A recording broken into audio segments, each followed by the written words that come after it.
আসসালামু আলাইকুম। Bright future international স্কুলের ইংলিশ বিষয়ের দ্বিতীয় শ্রেণীতে প্রোনাউনের সাথে টু বি ভার্ব এমিজারের কোনটা বসে সেটা আমরা ক্লাস সম্পূর্ণ করছি।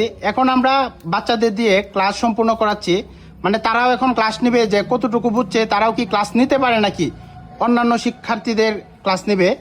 আমার সাথে আছে হাবিবা। হাবিবা, একটা সালাম দাও সবাইকে।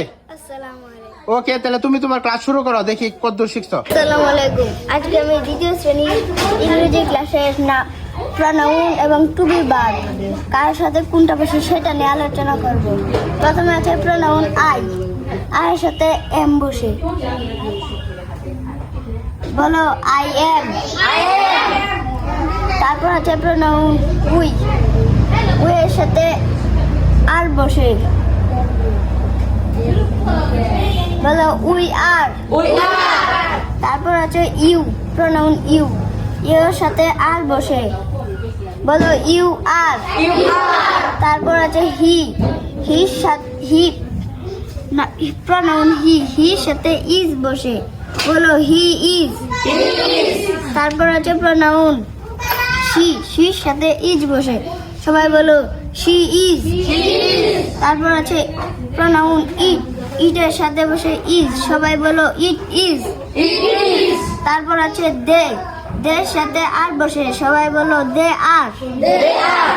এই তোমরা সবাই বুঝতে পারতেছ, সে অনেক সুন্দর একটা ক্লাস নিছে। এখানে দেখো আই শুধু কার সাথে বসে? এম এর সাথে বসে। তাহলে আই শুধু বসে এম এর সাথে। প্রোনাউন আই শুধুমাত্র একমাত্র কার সাথে বসে? এম এর সাথে বসে। তারপর আছে উই। উই কার সাথে বসে? তাহলে কি উই আর, বলো উই আর। ইউ। ইউ কার সাথে বসে? তাহলে বলো ইউ আর। হি। হির কার সাথে বসে? তাহলে বলো হি ইজ। পরে শি। শি কার সাথে বসে? তা বলো শি ইজ। পরে কি আছে বলো দেখি এটা? ইট। তাহলে ইট কার সাথে বসে? তাহলে বলো ইট ইজ। তারপর আছে দে। দে কার সাথে বসে? তাহলে দে টু বি ভার্ব আর এর সাথে বসে, তাহলে কি দে আর। তাহলে হাবিবার জন্য সবাই একটা হাতে তালি দাও জুড়ে। ওকে, ধন্যবাদ হাবিবা, তুমি সুন্দর একটা ক্লাস নিয়েছো, ধন্যবাদ।